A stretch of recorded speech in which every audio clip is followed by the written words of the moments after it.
లో మాట్లాడదాం. ఎంజీ రావు గారు మనతో కంటిన్యూ అవుతూ ఉన్నారు. ఎంజీ రావు గారు, రష్యా నుంచి ఆయిల్ కొంటే 500% టారిఫ్లు అని చెప్పి ట్రంప్ గతంలో హెచ్చరించారు.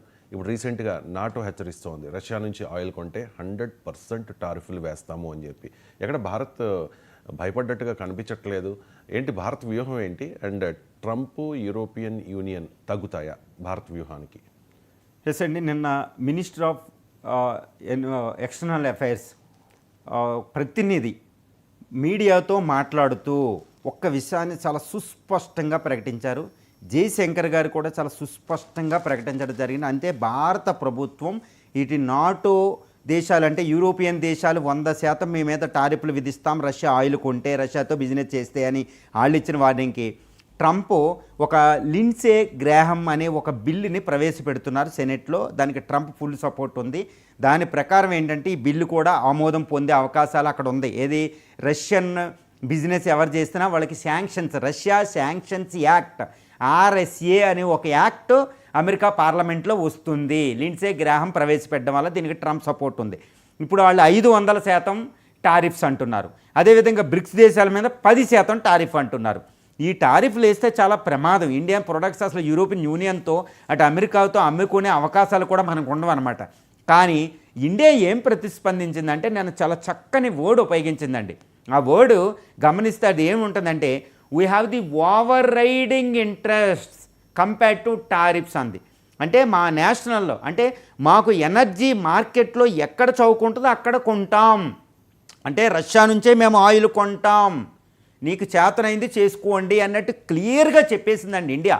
ఒకటే అక్కడ ఓవర్ రైడింగ్ ఇంట్రెస్ట్, మాకు చాలా ఇంట్రెస్ట్లు ఉన్నాయి. ఎందుకంటే కారు చౌకగా రష్యా ఆయిల్ మాకు లభిస్తుంది కాబట్టి. అందుకని అసలు రష్యా నుంచి 10% ఆయిల్ వచ్చేది, ఇప్పుడు 44% ఆయిల్ వస్తుంది. సుమారు ఇండియా దిగుమతి చేసుకుంటే 240 మిలియన్ టన్స్లో మేము సుమారు 40% ఒక్క రష్యా నుంచే కొంటున్నాం. ఎందుకంటే రష్యా ఆయిల్ మాకు చౌకగా లభిస్తుంది. అందుకనే ఈ పాండమిక్ అనంతర పరిస్థితిని మేము అధిగమించాం. మీరందరూ యుద్ధాలు చేసుకుంటూ ప్రపంచంలో అశాంతి క్రియేట్ చేస్తూ ఉంటే మీరు అమ్మిన ఆయిలే మేము కొంటే మాకు ద్రవ్యోళ బలం పెరిగితే 140 కోట్ల మంది ప్రజలు ఏం కావాలి? మేము పేదరికాన్ని తగ్గించుకోవాలి. అక్కడ sustainable development goals United Nations organizations కింద మేము ఇంప్లిమెంట్ చేయాలని అందరూ అంటారు. మేము ఎలా తగ్గించాలి? ఇది మాకు ఓవర్ రైడింగ్ ఇష్టం. మా సెల్ఫ్ ఇంట్రెస్ట్ ముఖ్యం. పేదరికాన్ని తగ్గించాలి, వృద్ధి మేము కొనసాగించాలి. కాబట్టి ఆయిల్ ప్రపంచంలో ఎక్కడ దొరుకుతుంది అంటే మాకు రష్యా దగ్గర దొరుకుతుంది, మేము కొంటాం. ఒకవేళ రష్యా దగ్గర మేము కొనలేదనుకోండి, అమెరికా దగ్గర నుంచి తెచ్చుకోవాలి, లేకపోతే అమెరికా విధించినట్టు తెచ్చుకోవాలి. ఇప్పుడు $70 ఉన్న బ్యారెల్ కాస్ట్ అప్పుడు $150 అవుతుంది. మా ద్రవ్యోళ బలం పడిపోతే మేము కూడా రెసిషన్లోకి వెళ్తాం. అంటే మా అభివృద్ధిని ఆపడమే మీ ఎజెండా అని భయంకరమైన వార్నింగ్ నిన్న ఇవ్వడం జరిగింది ఇండియా అండి.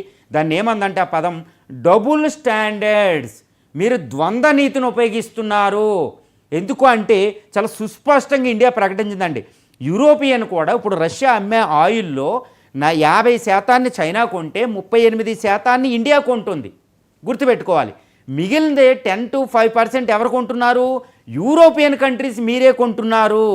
మళ్ళీ దాంతోపాటు ఇండియన్ రిఫైనరీస్ ప్యూరిఫై చేస్తే రష్యా అన్న ఆయిల్ అక్కడ నుంచి మళ్ళీ మీకే ఎగుమతి చేస్తున్నాం. ఇండియన్ రిఫైనరీస్ ఏంటంటే మనకి సరిపడే పెట్రోల్ కంటే డీజిల్ కంటే ఎక్కువ రిఫైనరీస్లో శుద్ధి అవుతుంది. దీన్ని మళ్ళీ యూరోపియన్ కంట్రీస్ మీకే పంపిస్తున్నాం. అంటే ఇండియా రష్యా ఆయిల్ని ఇండియా ద్వారా మీరే కొంటున్నారు. 15%, 20%. రష్యా పైప్ లైన్ ద్వారా మీరు గ్యాస్ దిగుమతి చేసుకుంటున్నారు. జర్మనీ, నెదర్లాండ్స్, స్కాండినేవియన్, స్వీడన్లో, ఇటు పోలాండ్, ఈ బ్రిటన్ అన్ని దేశాలు రష్యా గ్యాస్ తెచ్చుకుంటున్నాయి. రష్యా LPG తెచ్చుకుంటున్నాయి. అంటే మీరు రష్యా దగ్గర నుంచి కొనవచ్చు. రష్యాతో ఆయిల్ లేకపోతే మీరు బతకలేరు శీతాకాలంలో. కానీ ఇండియా కొంటే మీరు టారిఫ్లు వేస్తారా? ఈ ద్వంద్వ నీతి ఏంటని ఇండియా ఎండగట్టేసిందండి. గుర్తుపెట్టుకోవాలి. అంటే ఏంటి? ఇండియా వాళ్ళ ద్వంద్వ నీతిని ఎండగట్టి మరీ తిట్టేసింది అనమాట. అంటే ఏంటి? నాటో దేశాలు మీరు విధించుకుంటే విధించుకోండి, మీకు ఇది నీతి అంతర్జాతీయ చట్టాల ఉల్లంఘన. అమెరికా ట్రంప్ నువ్వు బిల్లు వేసుకుంటావా, రష్యన్ శాంక్షన్ యాక్ట్ తెచ్చుకుంటావా, వేసుకో, నీ ఇష్టం వచ్చింది చేసుకో, మేము రాము, మేము విన్నాం, మేము రష్యా ఆయిల్నే కొంటామని కొండ బద్దలు కొట్టేసినట్టు చెప్పేసిందండి. మరి ఇప్పుడు నాటో దేశాలు, యూరోపియన్ కంట్రీ దేశాలు ట్రంప్ ముందుకెళ్తారా అంటే వాళ్ళు ముందుకెళ్ళే అవకాశం లేదు. ఎందుకు? ఇండియా ఒకవేళ వాళ్ళు వెళ్ళే అవకాశాన్ని కూడా తన దౌత్య నీతితో పక్కన పెట్టిస్తుంది. ఈ విషయంలో మీకు ఒక విషయం చెప్తానండి. మనకి S-400 ఇప్పుడు ఇండియా పాకిస్తాన్ యుద్ధంలో అవి విష్ణు చక్ర కింద ఎంత కీలక పాత్ర పోషించినాయో మీకు తెలుసు. ఈ S-400 మనం రష్యా నుంచి తెచ్చుకున్నప్పుడు అమెరికా ఒక చట్టం ప్రయోగించిందనమాట, కాట్సా అని. అదేంటంటే counter actions, counter measures act sanctioning authority అని ఒక యాక్ట్ తెచ్చింది, కాట్సా అని. దాని ప్రకారం S-400 కొనుక్కున్న దేశాల మీద, రష్యా నుంచి కొన్న దేశాల మీద వాళ్ళు శాంక్షన్స్, ఆ శాంక్షన్ అథారిటీ ప్రకారం శాంక్షన్ చేయాలి.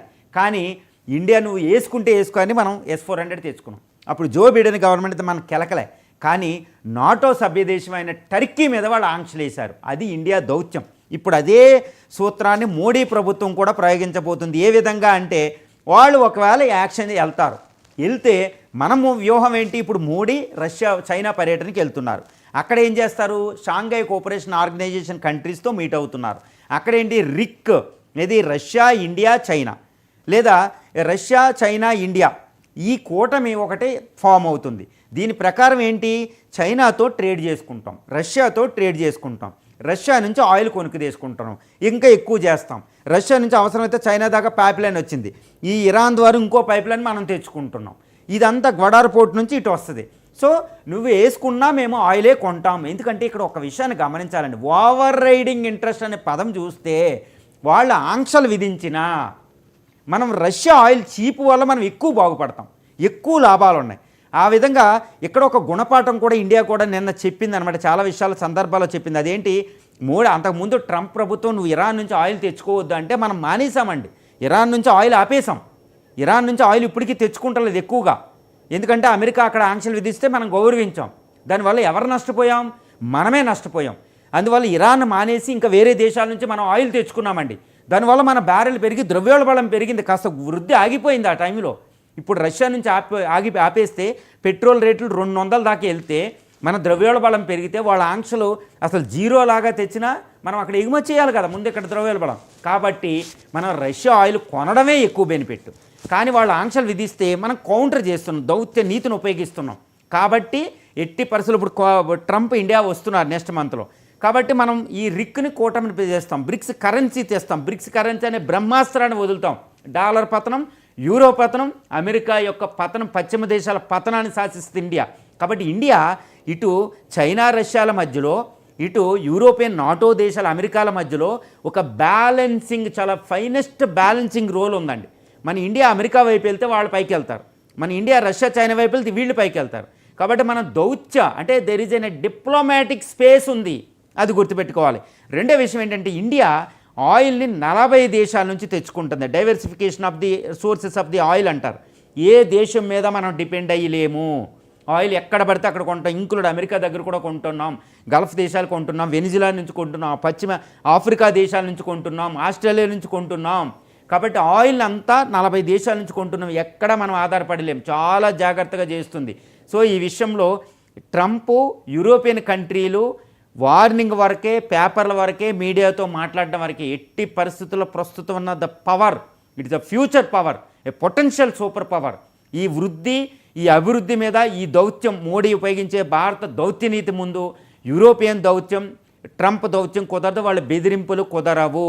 మనం అద్భుతమైన దౌత్యనీతి చైనా రష్యాలతో కూడా పెంచుకుంటున్నాం. కాబట్టి ఆయిల్ మేము కొంటాం అని ఇండియా చెప్పడంతో నిన్న వాళ్ళు వెనక్కి తగ్గారు, కాస్త వాయిస్ తగ్గింది అనేది కూడా మనకి ఇక్కడ సుస్పష్టంగా కనపడుతుందండి.